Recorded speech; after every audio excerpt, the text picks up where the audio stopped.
The wind screamed across the endless white of Antarctica. A drilling rig stood at the center of a remote outpost, surrounded by jagged spires of ice. Here, at the bottom of the world, a team of scientists worked tirelessly to understand how quickly the polar ice sheet was melting. Jason, the equipment operator, adjusted the rig's calibration, his breath fogging inside his mask. The data they were collecting wasn't just important, it was urgent. Below them, the drill bit ground deeper into the ancient ice. Jack, the climate specialist leading the mission, checked the instruments in the control tent. Numbers blinked red. Something wasn't right. Before anyone could react, a thunderous crack echoed across the plateau. The ice groaned, then split open beneath the rig with a violent jolt. Jason stumbled as the drill twisted and sank into the widening chasm. He scrambled backward, his legs sliding toward the abyss. Frank lunged forward and grabbed his harness, and Jack reached for his arm.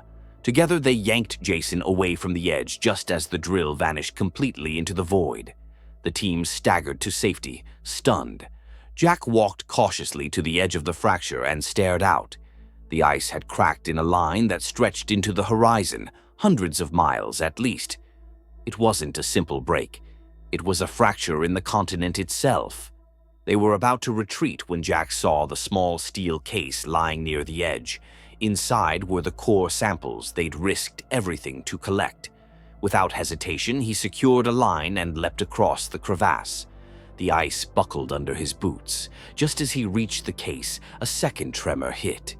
The ice collapsed. Jack plunged, managing to bury his axe into the edge just in time.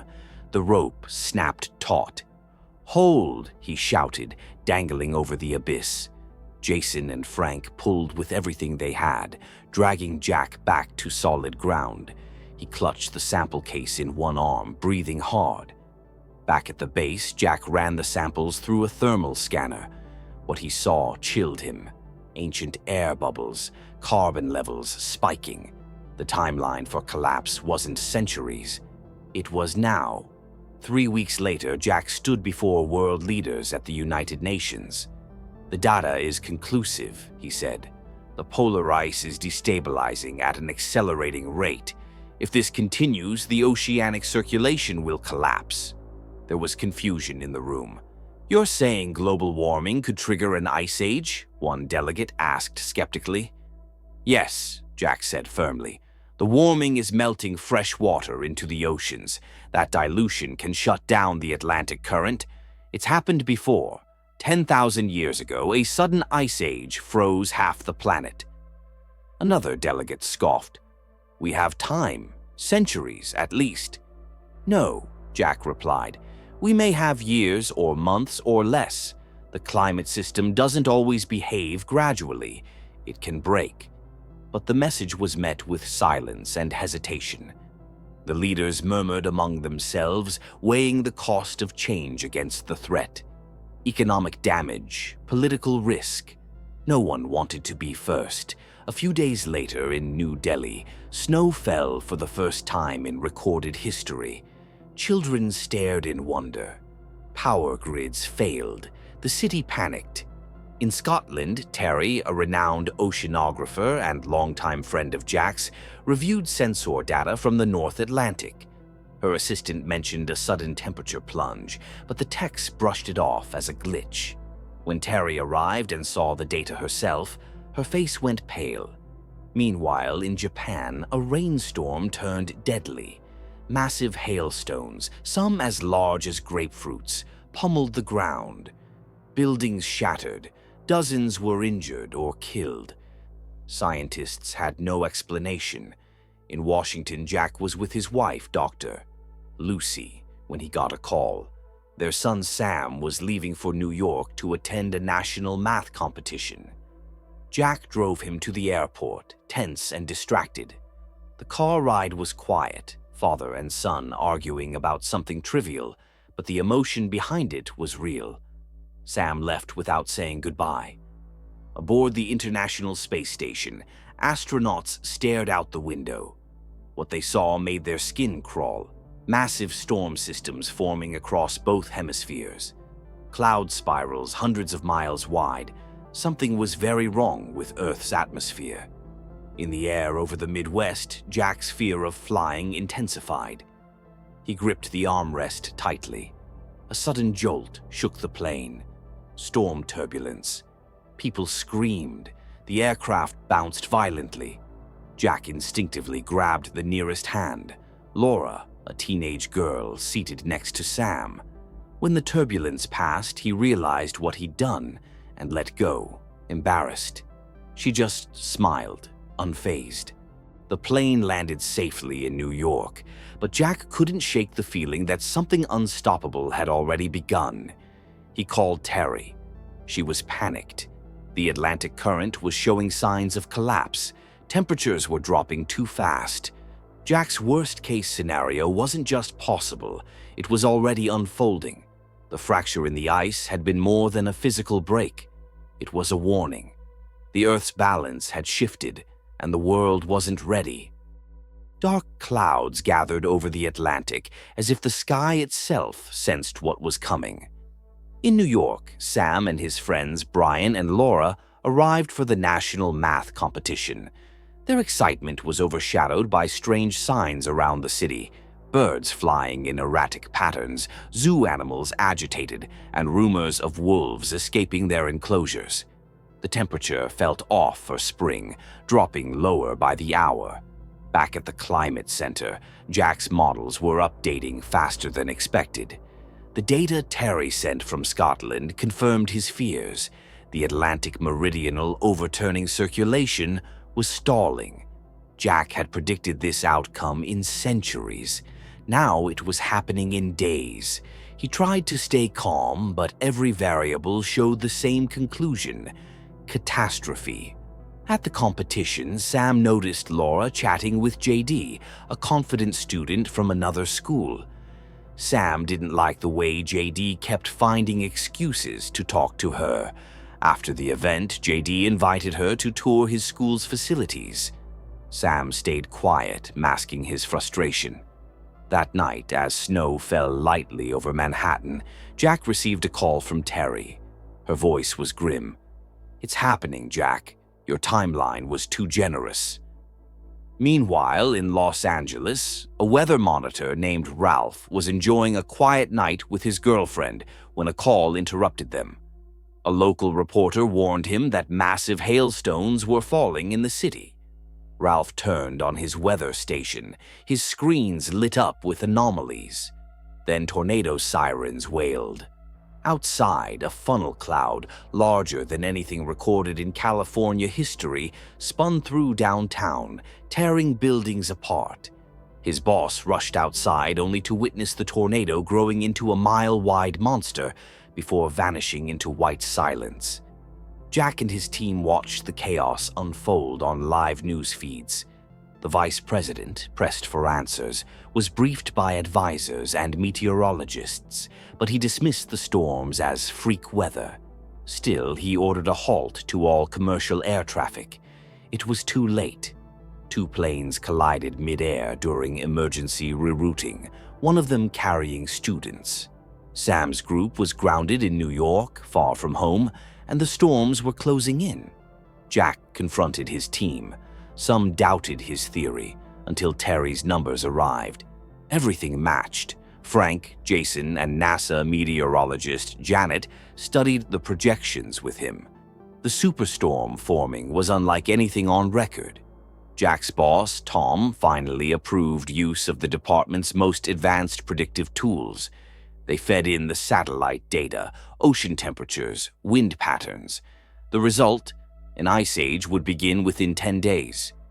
Jack immediately called Sam. "You need to get out of New York," he warned, but the city was already in chaos. JD suggested his family's downtown mansion as a safe place. Sam agreed. That night, Jack and Tom prepared a presentation for the vice president. When they arrived, the reception was cold. Jack insisted the northern United States needed a mass evacuation to the south or to Mexico. "We'll lose millions if we wait," he warned. The vice president hesitated. No decisions were made. In New York, Sam and his friends toured the museum. They stopped in front of a woolly mammoth preserved mid-meal, frozen in an instant by the last ice age. The implications were not lost on Sam. He looked outside. Snow was falling fast. In Britain, helicopters dispatched to rescue the royal family were overtaken by freezing winds. The rotor blades iced mid-air and stalled. One chopper crashed. A surviving pilot stepped outside and froze solid in seconds. Terry forwarded the incident to Jack, who was stunned. His model showed hurricanes forming on land, a phenomenon never documented. The Earth's climate system had snapped. In New York, water surged through the streets as rivers overflowed and drains backed up. A wall of water swept in from the harbor. A cargo ship tossed by the flood drifted silently between buildings. Sam and his friends were still in JD's mansion when JD realized his younger brother was alone at a nearby apartment. They tried to leave, but the water had risen too high. Sam made the call. They needed to reach higher ground. As the flood approached, crowds surged toward the public library for shelter. Sam and the group ran through streets already ankle-deep. On the way, Laura spotted people trapped in a submerged car. She rushed to help, injuring her leg in the icy water.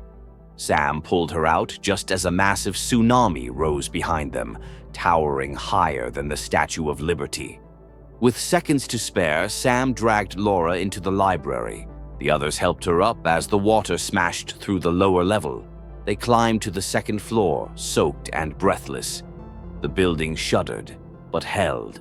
Inside, the homeless man who'd been turned away earlier was finally let in, his dog close behind. Everyone huddled in silence, staring at the windows as floodwater swirled below them. Back at Jack's station, the model updated again. The superstorm would hit New York in less than 48 hours. The freezing temperatures would descend like a tidal wave. Jack called Terry. "You need to evacuate now." But she stayed behind, choosing to monitor the storm until the end. Her voice faded as the connection died. Jack tried calling Sam again. This time, he reached a payphone in the library. "You have to stay inside," he told his son. "Don't go out, no matter what." Their call was cut short as floodwater began rising again. Sam barely made it back to the second floor. Laura was waiting, relieved. The wind howled outside, carrying snow and sleet sideways through the air. The storm was nearly there. Back in DC, Jack made his choice. He packed gear and maps. Frank and Jason offered to go with him. Tom tried to stop him, urging Jack to contact the president directly.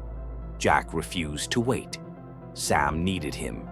As snow began to fall in New York, people on rooftops stared in disbelief. The cargo ship stood frozen mid-street. Jack met with the president at last, laying out a final map. He explained it was too late for most of the north, but some parts of the south, if evacuated now, might survive. The president agreed. He ordered a mass evacuation to the southern states and to Mexico. The vice president remained silent, subdued by the evidence. Inside the library, heat was fading. Some survivors argued about leaving. Sam tried to stop them. "If you go outside, you die," he said. Most didn't listen. Only a few chose to remain. Jack, Frank, and Jason departed, trekking north on foot with supplies and a GPS sled. They passed abandoned vehicles, frozen highways, and snowdrifts higher than buildings. Behind them, the world descended further into white. In the silence that followed, the only sound was the wind, and it was growing stronger. The world had gone quiet, not with peace, but with frost. From orbit, the astronauts aboard the International Space Station watched half the Earth vanish beneath swirling blankets of cloud and snow. Janet, monitoring the storm's eye from NASA, received their images. Massive cyclones anchored over continents, consuming entire nations in white. She calculated the trajectory. New York had less than 1 hour. Below, in the frozen silence of the upper library floor, Sam and his friends huddled together, their breath visible in the air. Laura lay sweating under layers of blankets. Her leg, red and swollen, pulsed with fever.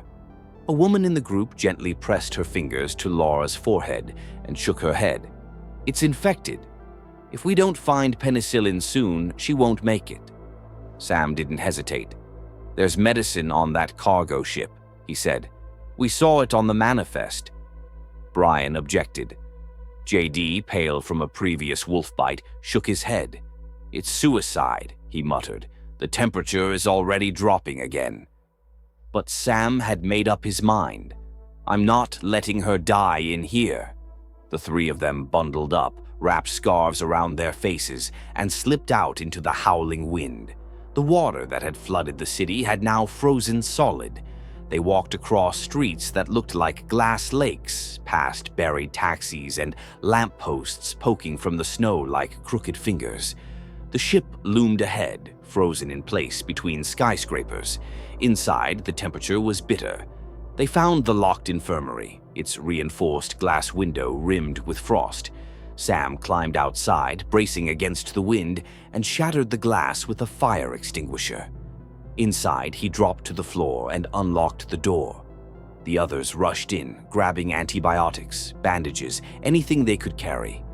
But Brian lingered. "We need food too," he said, already heading toward the ship's kitchen. That's when the growl came. The wolves had found shelter inside the ship. They struck fast, too fast. JD screamed as teeth tore into his arm. Brian fought one off with a metal pole. Sam tackled the other, forcing it back. The group retreated, ducking into a sealed room, barricading the door. JD was bleeding heavily. They had the medicine, but no way out. Sam took a deep breath and looked at the ventilation shaft overhead. "I'll draw them off. You get JD back to the library." Brian started to protest. Sam was already moving.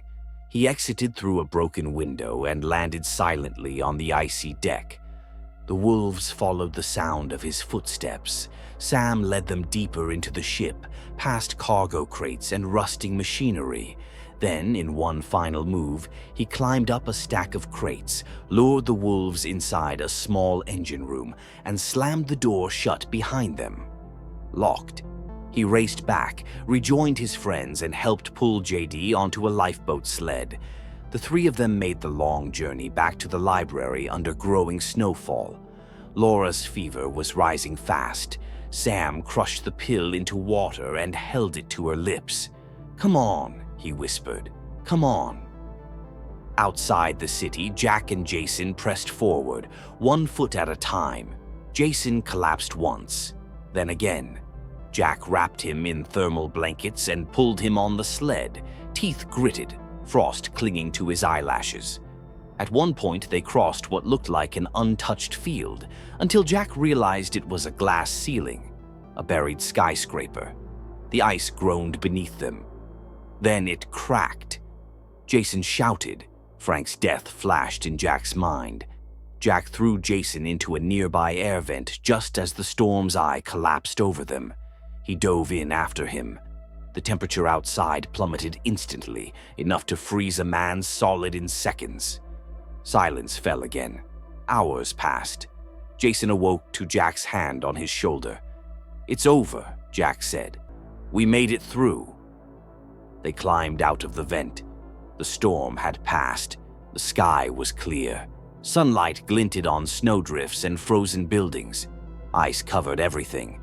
They were only 40 miles from New York. Jack pointed. "Come on." They walked past frozen corpses in the streets, people who'd left shelter too soon. Sam's warnings had been right. They crossed highways buried under snow, past a skyscraper torn in half by wind. Then, through the shimmering white, they saw it. The library, still standing. Jack and Jason entered. The doors creaked open. Inside, the survivors stirred at the sound. Sam turned and his eyes locked on his father's. He ran. Jack dropped to one knee as Sam collided with him. "You came," Sam whispered, voice breaking. Jack held him tight. "I promised, didn't I?" Above, the helicopters came. Tom, now stationed with emergency command, received the radio signal from Jack's beacon. "We have survivors," he told the president. "Multiple cities, pockets of life." The president, eyes weary, gave the order. "Begin rescue." In Mexico, refugee camps stretched for miles. Border checkpoints had crumbled under the weight of desperation. Inside a southern hospital, Lucy stood beside Peter's bed. The special ambulance had arrived in time. Peter would live. She watched as doctors brought in more frostbitten evacuees. She didn't cry. She was beyond tears. The president took to the airwaves. He addressed a broken world. "We pushed the planet past its breaking point. We ignored the warnings. The Earth has responded, not with fire, but with silence. We are grateful to those who gave shelter, to those who sacrificed, and to those who fought to save even a few lives." He paused. "We cannot undo what has happened, but we can remember why it did, and we can do better." The skies began to clear. From space, the astronauts observed something else. For the first time in centuries, Earth's atmosphere looked clean. The pollution had been scrubbed. The stars were visible again. The planet had rebooted itself, not out of mercy, but necessity. In New York, the library roof opened to bright blue sky. Sam and Laura stood side by side. Her fever was gone. JD, weak but alive, gave Sam a small nod of thanks. The homeless man sat nearby, his dog resting beside a small pile of burned books, fuel for warmth. The helicopters arrived, their blades slicing through still air. As Jack, Sam, and the other survivors rose to meet their rescuers, they didn't look back. There was no going back. The world before the storm was gone, but so were its lies. And somewhere under the ice, hope waited, waiting to thaw.